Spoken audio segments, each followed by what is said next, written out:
Every day, billions of people check the weather. But how do meteorologists actually know what's going to happen? How can they predict a storm days before it forms, or warn a city of a hurricane weeks in advance?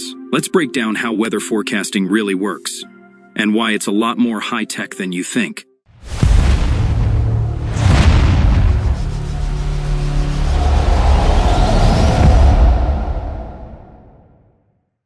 Forecasting starts with one thing: data. Tons of it. Meteorologists gather information from all around the world, including weather satellites watching cloud patterns from space, ocean buoys measuring temperatures and wave conditions, weather balloons tracking pressure and humidity high in the atmosphere, radar systems scanning for rain, snow, and storms, ground stations recording local wind speeds, temperatures, and pressure. All of these observations feed into massive global databases every single second. You can think of it as the planet, constantly measuring its own vital signs. Once the data is collected, it's crunched by supercomputers, some of the most powerful machines in the world. These computers run numerical weather models, or extremely complex equations describing how air, water, and heat move around Earth. They simulate the entire atmosphere in 3D, calculating where air will rise or sink, when clouds will form, how fast storms will grow, how temperature and wind will change. These simulations run millions of calculations per second to predict what the atmosphere will do next. So if computers are that powerful, why is the forecast sometimes wrong? Because the atmosphere is chaotic. Tiny changes can lead to very different outcomes.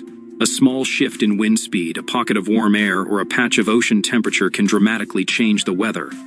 This is why forecasts get more accurate for the next 24 to 48 hours, less accurate after 5 to 7 days, very uncertain beyond 2 weeks. Meteorologists also compare many models at once, called an ensemble forecast, to estimate the most likely scenario. Once the models run, meteorologists interpret the output, tracking storm paths, estimating rainfall, mapping wind speeds, predicting temperature ranges. They don't just read the computer results, they combine them with experience and local knowledge. A machine might predict rain, but a meteorologist knows a nearby mountain could block it. This human plus machine teamwork produces the forecasts you see on apps and TV. The next generation of weather prediction will be even more powerful: AI-enhanced models that learn from decades of storm patterns, higher resolution satellites that watch every corner of the globe, faster supercomputers that simulate the atmosphere down to the kilometer, early warning systems for floods, hurricanes, and extreme heat. Weather forecasting isn't just about convenience. It saves lives, protects agriculture, and helps cities plan for climate extremes.